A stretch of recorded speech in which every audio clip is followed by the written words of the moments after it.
আমার পথ আদর্শ কোরআন শিফার নূর কোরআন কোরআন। আলহামদুলিল্লাহি রাব্বিল আলামিন ওয়াসসালাতু ওয়াসসালামু আলা সাইয়্যিদিল মুরসালিন আম্মা বা'দ ফাআউযু বিল্লাহি মিনাশ শাইতানির রাজীম বিসমিল্লাহির রহমানির রহিম।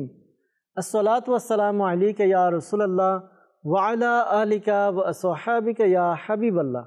আসসালাতু ওয়াসসালামু আলাইকা ইয়া নবিয়াল্লাহ ওয়া আলা আলিকা ওয়া আসহাবিকা ইয়া নূরাল্লাহ। প্রিয় ইসলাম ভাইরা, মাদানী চ্যানেলের দর্শকবৃন্দ, আলহামদুলিল্লাহ আজ্জা ওয়া জাল আরও একবার আপনাদের নিকট উপস্থিত হয়েছি মাদানী চ্যানেল বাংলার ধারাবাহিক অনুষ্ঠান নিয়ে, যার নাম হচ্ছে কুরআনী সূরার ফজিলত। দর্শকবৃন্দ, যারা আমাদেরকে এই মুহূর্তে যে যেখান থেকে দেখছেন বা শুনছেন, আপনাদের সকলকে জানাই আন্তরিক শুভেচ্ছা এবং অভিনন্দন। আলহামদুলিল্লাহ আজ্জা ওয়া জাল এই অনুষ্ঠানের মধ্যে আমরা চেষ্টা করি প্রতিটি পর্বে কুরআনুল কারীম ফুরকানুল হামিদের বিভিন্ন সূরা নিয়ে আলোচনা করার জন্য। সূরার মধ্যে কি কি আলোচ্য বিষয় রয়েছে, কি কি উল্লেখ রয়েছে, পাশাপাশি এই সূরাগুলো কোথায় অবতীর্ণ হয়েছে, এই সূরার মধ্যে কয়টি আয়াত রয়েছে, এই সূরার নামকরণের ইতিহাস, এই বিষয়গুলো আমরা জানার চেষ্টা করি এই অনুষ্ঠানের মাধ্যমে। দর্শকবৃন্দ, আজকেও ইনশাআল্লাহ আজ্জা ওয়া জাল আমরা কয়েকটি সূরা নিয়ে আলোচনা করব। উপস্থিত হয়েছে আজকে সম্ভব হলে 3টি সূরা নিয়ে আমরা আলোচনা করব। কোন 3টি সূরা নিয়ে আজকের অনুষ্ঠানে আমরা আপনাদের নিকট ওই সূরাগুলোর তথ্য উপাত্তগুলো জানানোর চেষ্টা করব, তাও জানবো। আসুন আমরা অনুষ্ঠানের শুরুর দিকে আমাদের প্রিয় নবী রাহমাতুল আলামিন শফিউল মুজনবিন রাসূল করিম রাউফুর রহিম সাল্লাল্লাহু তাআলা আলাইহি ওয়া সাল্লামের উপর দুরুদে পাক পাঠ করার ফজিলত সম্বলিত একটি হাদিসে মুবারাকা শ্রবণ করব। আমার আপনার নবী, রহমতের নবী, দয়ালু নবী, মায়ার নবী, রাহমাতুল আলামিন নবী সাল্লাল্লাহু তাআলা আলাইহি ওয়া সাল্লাম ইরশাদ ফরমান, যে ব্যক্তি আমার উপর একবার দুরুদে পাক পাঠ করবে, আল্লাহ তাআলা তার আমলনামায় 10টি নেকি লিখে দিবেন, তার 10টি গুনাহকে মুছে দেওয়া হবে এবং তার 10টি পদমর্যাদা বৃদ্ধি করে দেওয়া হবে। সুবহানাল্লাহ। দর্শকবৃন্দ, খুবই চিন্তা করার বিষয়। চিন্তা করি, একবার দুরুদে পাক পাঠ করব, 10টি নেকি, 10টি গুনাহ মাফ এবং 10টি পদমর্যাদা বৃদ্ধি হওয়া। দুনিয়ার মধ্যে এমন কোন বিষয় রয়েছে একটি জিনিস নিলে এতগুলো ফ্রি পাওয়া যায়? দুরুদে পাক এমন একটি আমল যা আমরা যদি একবার পাঠ করি তাহলে 30 ভাগ বেশি, 30 গুণ বেশি আমরা রিটার্ন পাচ্ছি। দুরুদে পাক একবার পাঠ করব, কিন্তু আমরা এর প্রতিদান 30 গুণ পাচ্ছি। 10টি নেকি, 10টি গুনাহ মাফ এবং 10টি পদমর্যাদা বৃদ্ধি। দোকানে গেলে হয়তো 10%, 20%, 30% আমরা ডিসকাউন্ট পাই। আমরা যদি দেখি তাহলে আমরা একটা কিনলে একটা free, buy one get one, একটা কিনলে একটা ফ্রি পাই। কিন্তু দুরুদে পাক এমন একটি আমল, যেই দুরুদে পাক পাঠ করলে, একবার পাঠ করব, 30 গুণ আমাদের রিটার্ন আসবে। আল্লাহ করিম আমাদেরকে অধিক হারে দুরুদে পাক পাঠ করার তৌফিক দান করুক। আসুন আমরা অনুষ্ঠানের বরকতের জন্য একবার দুরুদে পাক পাঠ করি। সাল্লু আলাল হাবিব সাল্লাল্লাহু তাআলা আলা মুহাম্মদ সাল্লাল্লাহু তাআলা আলাইহি ওয়াসাল্লাম। দর্শকবৃন্দ, আমরা দেখছি অনুষ্ঠান কুরআনী সূরার ফজিলত। দর্শকবৃন্দ, এই অনুষ্ঠানের মধ্যে আমরা কুরআনে পাকের বিভিন্ন তথ্য উপাত্ত জানার চেষ্টা করি। আজকে ইনশাআল্লাহ তাআলা কুরআনে পাকের 3টি সূরা নিয়ে আলোচনা করব। সুবহানাল্লাহ। কোন কোন সূরা? সূরা গাশিয়া, এটা নিয়ে আলোচনা করব। পাশাপাশি আমরা সূরা ফজর, এই সূরা নিয়ে আলোচনা করার চেষ্টা করব। আর যদি সময় পাই তাহলে ইনশাআল্লাহ তাআলা সূরা বালাদ, এই 3টি সূরা নিয়ে আমরা আলোচনা করার চেষ্টা করব।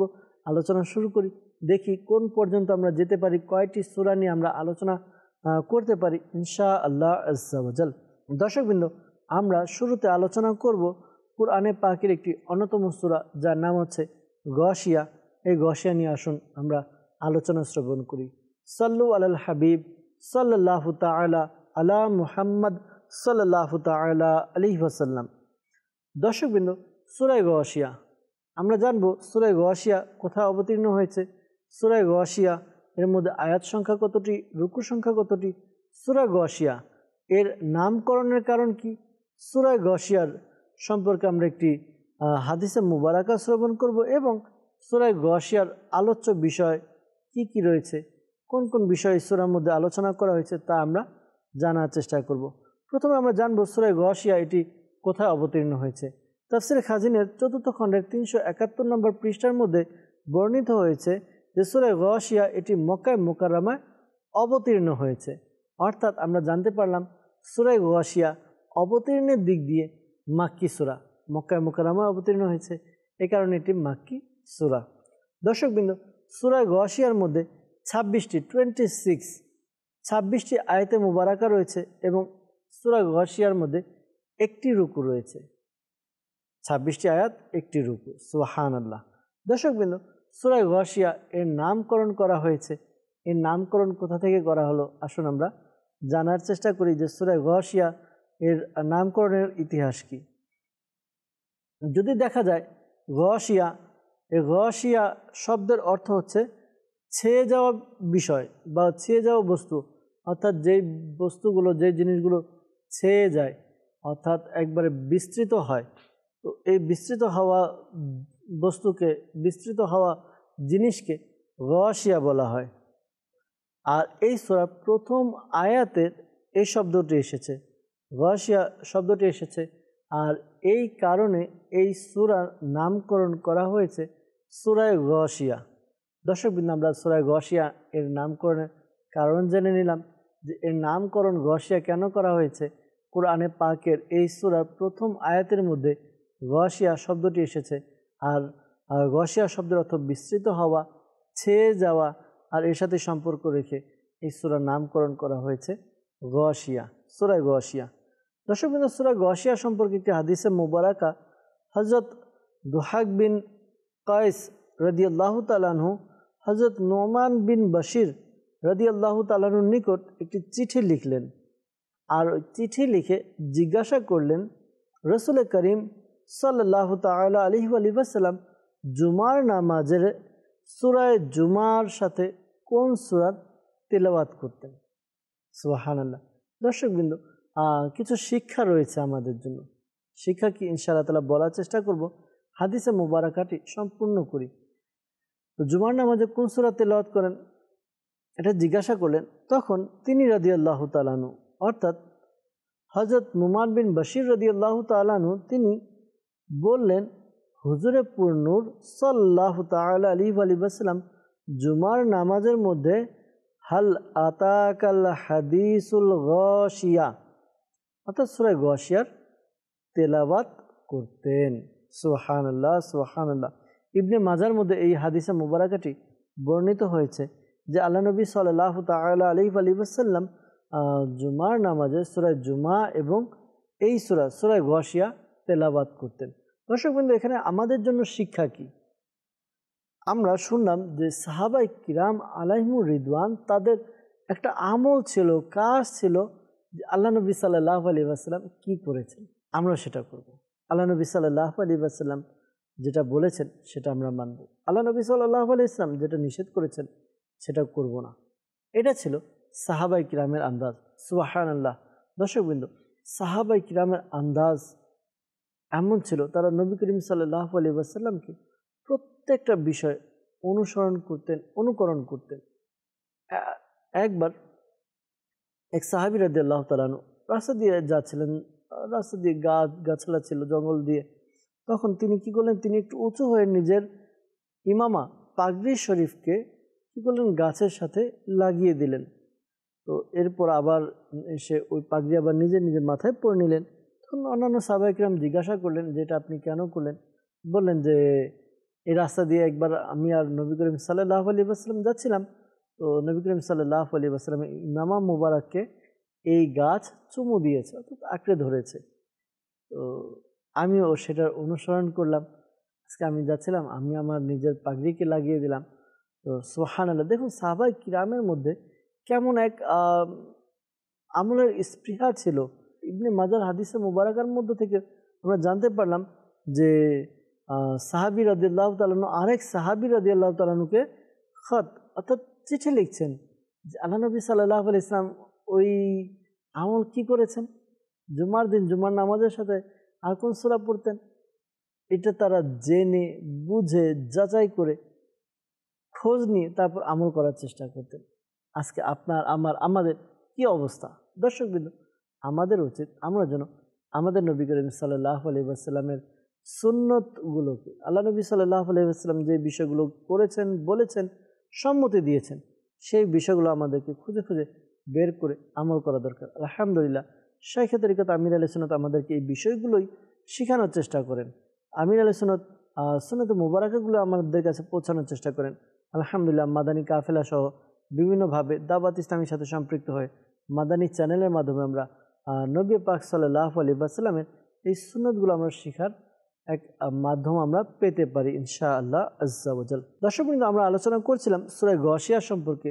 সূরা গাশিয়া সম্পর্কে আমরা হাদিসে মুবারাকা শুনছিলাম। তো এই আলোচনার প্রেক্ষিতে আরেকদিকে চলে যাওয়া, তো সূরা গাশিয়ার আলোচ্য বিষয়গুলো আমরা জানবো যে সূরা গাশিয়ার মধ্যে কোন কোন বিষয়ের আলোচনা এসেছে। আসুন আমরা জানি যে এই সূরার যে মূল থিম, মূল আলোচ্য বিষয়, তা হচ্ছে ইসলামের যে মৌলিক আকীদাগুলো, মৌলিক যে বিষয়গুলি যেগুলো আমাদেরকে মানতে হবে, সেই বিষয়গুলো বর্ণনা করা হয়েছে এই সূরার মধ্যে। পাশাপাশি এই সূরার মধ্যে আরও কয়েকটি বিষয় আলোচনা করা হয়েছে। তা হচ্ছে এই সূরার শুরুর দিকে কিয়ামতের দিকে ভয়াবহতা, কিয়ামতের দিবসের, কিয়ামতের দিনে যেই এক খুবই ভয়াবহ অবস্থা হবে, ওই অবস্থার কথা, পাশাপাশি কাফিরদের যে দুর্ভাগ্য এটা, পাশাপাশি মুসলমানদের খুশি হওয়ার, তাদের যে সৌভাগ্য মুসলমানদের, এবং যারা আহলে জান্নাত হবে এবং আহলে জাহান্নাম হবে তাদের গুণাবলী বর্ণনা করা হয়েছে এই সূরার মধ্যে, সূরা গাশিয়ার মধ্যে। সুবহানাল্লাহ, কত বিষয় বর্ণনা করেছেন। যারা অর্থাৎ কিয়ামতের দিনের ভয়াবহতা বর্ণনা করা হয়েছে, কাফিরদের দুর্ভাগ্য, মুসলমানদের সৌভাগ্য, পাশাপাশি জান্নাত জাহান্নামের যে গুণগুলো রয়েছে, যেই লক্ষণগুলো রয়েছে, যেই গুণাবলী রয়েছে, এই বিষয়গুলো বর্ণনা করা হয়েছে এই সূরার মধ্যে। পাশাপাশি এই সূরার মধ্যে আল্লাহ তাআলার একত্ববাদ, কুদরত, ইলম, হিকমত, এগুলোর আলোচনা করা হয়েছে। এগুলোর ব্যাপারে উটের সৃষ্টি, আসমানের উচ্চতা, পাহাড়কে যে জমিনের মধ্যে স্থির করে দেওয়া হয়েছে এবং জমিনকে বিছিয়ে দেওয়ার মাধ্যমে আল্লাহ তাআলা দলিল বা এগুলোর প্রমাণ দিয়েছে যে আল্লাহ তাআলার জ্ঞান, আল্লাহ তাআলার কুদরত, আল্লাহ তাআলার একত্ববাদ কেমন, এই বিষয়টি আল্লাহ তাআলা এই সূরার মধ্যে বুঝিয়েছেন। সুবহানাল্লাহ। পাশাপাশি দর্শকবৃন্দ, এই সূরার শেষের দিকে আলোচনা করা হয়েছে হুজুরপুর নূর সাল্লাল্লাহু আলাইহি ওয়াসাল্লামকে বলা হয়েছে যে আপনার জিম্মাদারি শুধুমাত্র পৌঁছে দেওয়া, অর্থাৎ আপনি আপনার উম্মতকে পৌঁছে দিবেন। এটা আপনার জন্য আবশ্যক নয়, আবশ্যক না যে আপনি কাউকে ধরে বেঁধে আমল করে দিবেন, অর্থাৎ তাদেরকে মুসলমান বানিয়ে ছাড়বেন। এটা আপনার কাজ না। আপনার কাজ হচ্ছে, আপনার জিম্মাদারি হচ্ছে আপনি পৌঁছে দিবেন তাদের কাছে। পাশাপাশি এই বিষয়ে বর্ণনা করেছেন যে যেই ব্যক্তি বা যে কুফর করবে, আল্লাহ তাআলা তাকে খুব ভয়াবহ আযাব দিবেন এবং কিয়ামতের দিন সব লোকদের হিসাব এবং এর প্রতিদানের জন্য আল্লাহ তাআলা বারগাহের মধ্যে হাজির হবে, উপস্থিত হবে, দণ্ডায়মান হবে। এই বিষয়টি এই সূরার মধ্যে আলোচনা করা হয়েছে। সুবহানাল্লাহ। দর্শকবৃন্দ, আমরা কুরআনে কারিমের বিভিন্ন সূরা সম্পর্কে শুনছি, বিভিন্ন সূরা সম্পর্কে জানার চেষ্টা করছি। আমরা আজকে সূরা গাশিয়া সম্পর্কে শ্রবণ করলাম। সূরা গাশিয়ার মধ্যে যে বিষয়গুলো আলোচনা করা হয়েছে তা আমরা জানতে পেরেছি।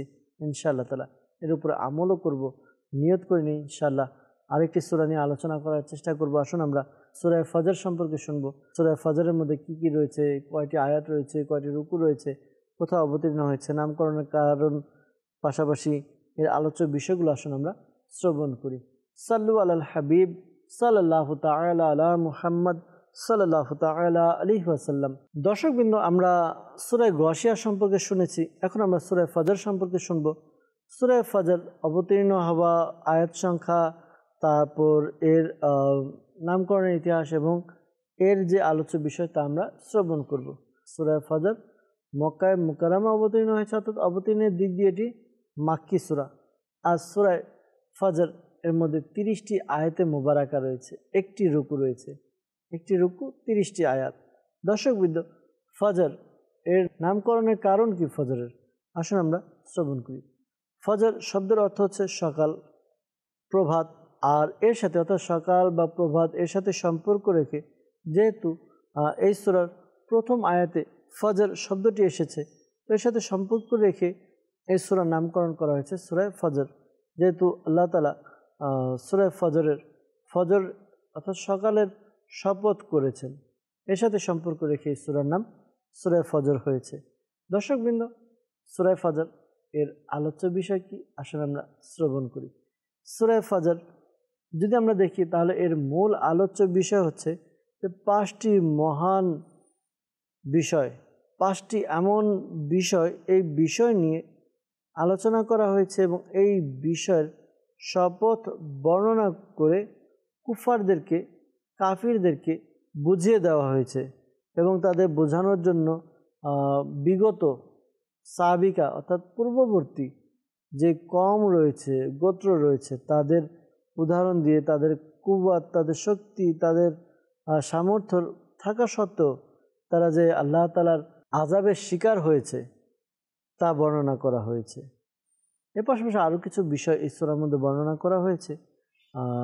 যদি দেখি তাহলে এই সূরার মধ্যে যে বিষয়টি বর্ণনা করা হয়েছে তা হচ্ছে উদাসীনদের উদাসীনতা এবং তাদের ফিতরত, তাদের একটা কাজ করার যে একটা ফিতরি একটা বিষয় থাকে, তবিয়ত, ওই বিষয়টা এবং তাদের যে বিভিন্ন কাজের মধ্যে তাদের ভূমিকা, এই বিষয়ের বর্ণনা করা হয়েছে। অর্থাৎ গাফিলদের নিয়ে আলোচনা করা হয়েছে এই সূরার মধ্যে।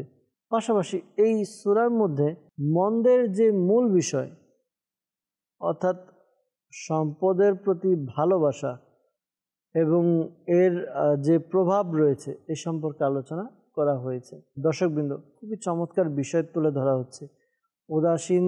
উদাসীনতা এবং উদাসীনের ব্যাপারে, বা যারা উদাসীনতার মধ্যে রয়েছে, উদাসীন যারা রয়েছে তাদের নিয়ে আলোচনা হয়েছে সূরার মধ্যে।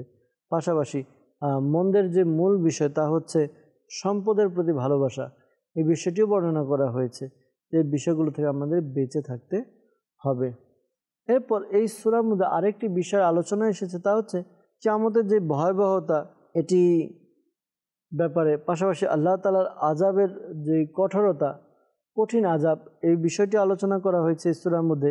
পাশাপাশি এই সূরার শেষের দিকে যারা মুখলিস রয়েছে, মুখলিস এবং মুমিনদের যে পুরস্কার রয়েছে, তাদের যে সম্মান রয়েছে, এই পুরস্কার এবং সম্মান নিয়ে এই সূরার মধ্যে আলোচনা করা হয়েছে।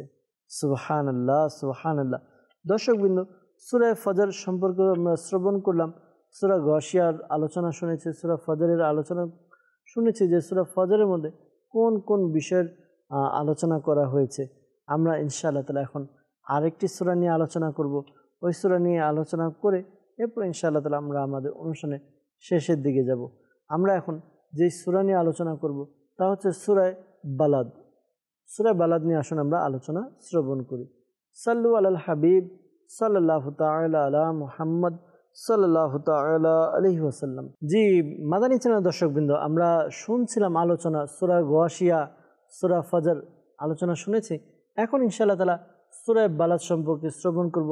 সূরা বালাদ এটি কোথায় অবতীর্ণ হয়েছে, কয়টি আয়াত ও রুকু রয়েছে, এর নামকরণের ইতিহাস কি, কারণ কি, এবং এই সূরার যে আলোচ্য বিষয়বস্তু তাও আমরা ইনশাআল্লাহ তাআলা শ্রবণ করব। দর্শকবৃন্দ, তাফসীরে খাজিনের মধ্যে এসেছে 4th খণ্ড 379 পৃষ্ঠায় রয়েছে যে সূরা বালাদ এটি মাক্কি সূরা, অর্থাৎ মক্কায় মুকাররমায় অবতীর্ণ হয়েছে। সুবহানাল্লাহ।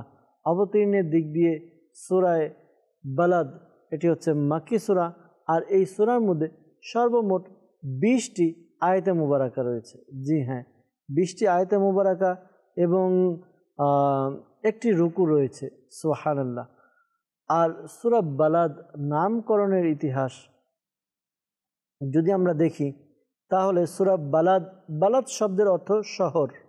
আর এই সূরার প্রথমেই আল্লাহ তাআলা নিজের প্রিয় হাবিবে লাবিব, প্রিয় নবী রাসূল আরবি সাল্লাল্লাহু আলাইহি ওয়াসাল্লামের শহর মক্কায়ে মুকাররমার শপথ করে ইরশাদ করেছেন।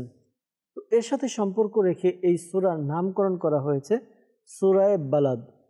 সুবহানাল্লাহ। দেখুন আল্লাহ তাআলা আল্লাহ নবী সাল্লাল্লাহু আলাইহি ওয়াসাল্লামের সাথে সম্পর্কিত যে বস্তুগুলো রয়েছে, যে জিনিসগুলো রয়েছে তার শপথ করে বলছেন। কখনো আল্লাহ নবী সাল্লাল্লাহু আলাইহি ওয়াসাল্লামের জুলফে মুবারকের শপথ করছেন, কখনো আল্লাহ তাআলা আল্লাহ নবী সাল্লাল্লাহু আলাইহি ওয়াসাল্লামের চুল মুবারকের শপথ করছেন, কখনো আল্লাহ নবী সাল্লাল্লাহু তাআলা আলাইহি ওয়াসাল্লামের বিভিন্ন এক একটা বিষয় নিয়ে শপথ করছেন, কখনো আল্লাহ তাআলা তার প্রিয় হাবিব সাল্লাল্লাহু আলাইহি ওয়াসাল্লামের শহর মক্কায়ে মুকাররমাকে নিয়ে শপথ করছেন। শপথ কয়েক কারণে হয়, কখনো মান সম্মান ইজ্জত বাড়ানোর জন্য তখন শপথ করা হয়। আল্লাহ তাআলা মক্কায়ে মুকাররমা সহ যতগুলো বিষয়ের শপথ করেন এর দ্বারা এটাই যে তার সম্মানকে বোঝানো হয়, যে এই শহরের সম্মান কত। যেমন আমরা বলি না আল্লাহর কসম, আল্লাহ কত মহান, এজন্য তো আমরা কসম বা শপথ করি। অনেকে কোরআন নিয়ে শপথ করে, এটা মাসআলা আলাদা বিষয়, কিন্তু মানুষের মনে একটা কোরআনের সম্মান আছে এই কারণে শপথ করে যে কোরআনের শপথ। আল্লাহ রাব্বুল আলামিন আল্লাহ নবী সাল্লাল্লাহু আলাইহি ওয়াসাল্লামের শহর মক্কায়ে মুকাররমার শপথ করেছেন। সুবহানাল্লাহ। দর্শকবৃন্দ, আমরা জানলাম যে বালাদ নাম রাখার কারণ কি। আমরা এখন আলোচনা শুনব সূরায়ে বালাদ এর মধ্যে কোন কোন বিষয়ের আলোচনা এসেছে। আমরা যদি দেখি তাহলে দেখতে পাই যে এই সূরার যে মূল আলোচ্য বিষয়, মারকাজি যে মজমুন বিষয়বস্তু, তা হচ্ছে এই সূরার মধ্যে লোকদের সৌভাগ্য এবং দুর্ভাগ্যর ব্যাপারে আলোচনা করা হয়েছে। অর্থাৎ কোনো কোনো ব্যক্তির জন্য সৌভাগ্য, কোনো কোনো ব্যক্তির জন্য দুর্ভাগ্য, এই সৌভাগ্য এবং দুর্ভাগ্য নিয়ে এই সূরার মধ্যে আলোচনা করা হয়েছে। পাশাপাশি এই সূরার শুরুর দিকে আল্লাহ তাআলা শহরে মক্কা অর্থাৎ মক্কা নগরীর, মক্কা শহরের এবং হযরত ইব্রাহিম আলাইহিস সালাম এবং নিজের প্রিয় হাবিব সাল্লাল্লাহু আলাইহি ওয়াসাল্লামের শপথ আলোচনা করে বলেছেন যে নিশ্চয়ই আমি লোকদেরকে কঠোরতার মধ্যে অর্থাৎ তাদের খুব কষ্টের মধ্যে বা তাকলিফ এর মধ্যে সৃষ্টি করেছি। এছাড়া এই সূরার মধ্যে আরও যে বিষয়গুলো বর্ণনা করা হয়েছে, যে মন্দ যে জায়গাগুলো, খারাপ যে জায়গাগুলো রয়েছে এবং খারাপ নিয়তে যে মালগুলো খরচ করা হয়, সম্পদ খরচ করা হয় যারা করে, তাদের মুজাম্মাত, তাদেরকে তিরস্কৃত করা হয়েছে এই সূরার মধ্যে, তাদের তিরস্কার বর্ণনা করা হয়েছে। এই বিষয়টি বলা হয়েছে যে যে তারা যেন এটা না বুঝে যে তাদেরকে কেউ দেখছে না। অনেকে আছে না, বিন্দাস চলছে, ঠিক আছে, কোনো পরোয়া নেই কে দেখছে না দেখছে, তার যা খুশি সে তা করছে, যা মন চাইছে তা করছে। তো এই সূরার মধ্যে বলা হয়েছে সেজন্য এটা না ভাবে যে তাকে কেউ দেখছে না, বরং তাকে আল্লাহ তাআলা সর্বদা দেখছেন। প্রিয় ইসলামের বাস্তবিকই এই বিষয়টি ঠিক আমাদের জন্য। আমরা যে কাজগুলো করছি আল্লাহ দেখছেন, ভালো কাজ করি আল্লাহ তাআলা দেখছেন, মন্দ কাজ করি আল্লাহ তাআলা দেখছেন, যে কোনো কাজ আমরা করি না কেন আল্লাহ তাআলা তা দেখছেন। এই বিষয়টি আমাদের মনে রাখতে হবে যে আমি সর্বদা যা করি তা আল্লাহ তাআলা দেখছেন। এই সূরার মধ্যে আর কয়েকটি বিষয় আলোচনা করা হয়েছে। এর মধ্যে একটি হচ্ছে এই সূরার মধ্যে এই বিষয়টি বর্ণনা করা হয়েছে যে আল্লাহ তাআলা মানুষদেরকে দুইটি চোখ, জিহ্বা এবং দুইটি ঠোঁট দিয়েছেন এবং তাদের সামনে অর্থাৎ মানুষের সামনে ভালো কোনটা, মন্দ কোনটা, খারাপ কোনটা, ভালো কোনটা, এই বিষয়গুলো আমাদের সামনে রেখে দেওয়া হয়েছে। পুরো স্পষ্ট করে বলে দেওয়া হয়েছে এই রাস্তায় গেলে কল্যাণ, এই রাস্তায় গেলে কামিয়াবি, সফলতা, আর এই রাস্তায় গেলে আমাদের দুর্ভাগ্য, কঠোরতা, কঠিন এবং মুশকিল, এই বিষয়গুলো রয়েছে। এখন বান্দার ইচ্ছা, বান্দার স্বাধীনতা রয়েছে, বান্দা যেদিকে যায় সে যদি ভালো রাস্তা অবলম্বন করে সে সফলতা অর্জন করবে, সে যদি খারাপ রাস্তা অবলম্বন করে তার ঠিকানা হবে শাস্তির দিকে। এই বিষয়টি আল্লাহ তাআলা স্পষ্ট করে দিয়েছেন।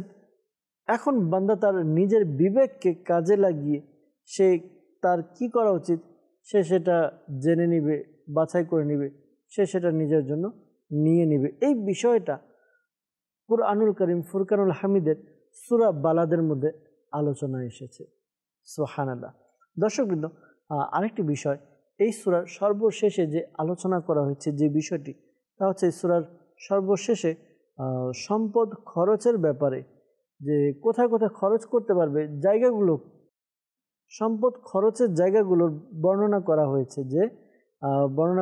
যে সম্পদ কোন কোন জায়গায় খরচ করবে, আর যদি খরচকারী তারা তাদের মালগুলো কোথায় খরচ করবে এই বিষয়টি, এবং যারা খরচ করছে তারা যদি ঈমানদার হয়, তারা যদি ঈমান নিয়ে আসে এবং তারা নিজেদের মধ্যে সবরের নসিহত করে এবং নিজেদের মধ্যে একে অপরেরকে মেহেরবানি দয়া করার যদি তাকিদ দেয় এবং তারা যদি ভালো কাজ করে, তাহলে তাদেরকে আরশের ডান দিকে তারা হবে, তারা ডান দিকে হবে এবং তাদের ডান হাতে আমলনামা দেওয়া হবে। আর যারা কাফির হবে, যারা বদবখত হবে, দুর্ভাগা হবে, এই বিষয়গুলো মানবে না, তারা মাল সম্পদ খরচ করবে, মন্দ জায়গায় খরচ করবে, যেগুলো খরচ করার জায়গা না সেখানে খরচ করবে, তাহলে তাদের বাম হাতে আমলনামা হবে আর তাদেরকে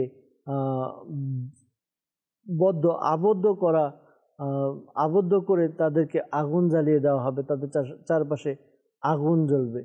এই বিষয়গুলো এই সূরা শেষের দিকে বর্ণিত হয়েছে। দর্শকবৃন্দ, ওভারঅলি আমরা আজকের অনুষ্ঠানের মধ্যে 3টি সূরা নিয়ে আলোচনা করেছি। সূরা গাশিয়া, সূরা ফজর, সূরা বালাদ। 3টি সূরার মধ্যে আলাদা আলাদা বিষয়বস্তু রয়েছে। আমরা শুনেছি, আমরা শিখেছি, আমরা জেনেছি, নিয়ত করে নিই যে এই বিষয়গুলোর উপরে আমরা আমল করব। যে বিষয়গুলো বলা হয়েছে, যেগুলো আমল করার জন্য আমল করব, যেগুলো বিরত থাকতে বলা হয়েছে আমরা এগুলো থেকে বিরত থাকব ইনশাআল্লাহ আজ্জা ওয়া জাল। আল্লাহ কারীম আমাদেরকে আল্লাহ তাআলার হুকুম আহকাম মেনে চলা, যেগুলো নিষেধ করেছেন সেগুলো থেকে বাঁচার তৌফিক দান করুক। আল্লাহ তাআলা আমাদেরকে নেক আমল করার তৌফিক দান করুক। আল্লাহ তাআলা আমাদেরকে ঈমানদারদের এবং যারা সৌভাগ্যবান আল্লাহ তাআলা তাদের কাতারে আমাদের লিস্টকে করে দিক। আমিন আমিন বিজাহিন নবীন আমিন সাল্লাল্লাহু আলাইহি ওয়াসাল্লাম। আবারও দেখা হবে ইনশাআল্লাহ তাআলা আগামী পর্বে। আরও কয়েকটি সূরা নিয়ে আমরা উপস্থিত হব। ততক্ষণ পর্যন্ত ভালো থাকবেন, সুস্থ থাকবেন, মাদানী চ্যানেলের সঙ্গে থাকবেন। সাল্লু আলাল হাবিব সাল্লাল্লাহু তাআলা আলা মুহাম্মদ সাল্লাল্লাহু তাআলা আলাইহি ওয়াসাল্লাম। আমার পথ আদর্শ কুরআন, শিফার নূর কুরআন, কুরআন।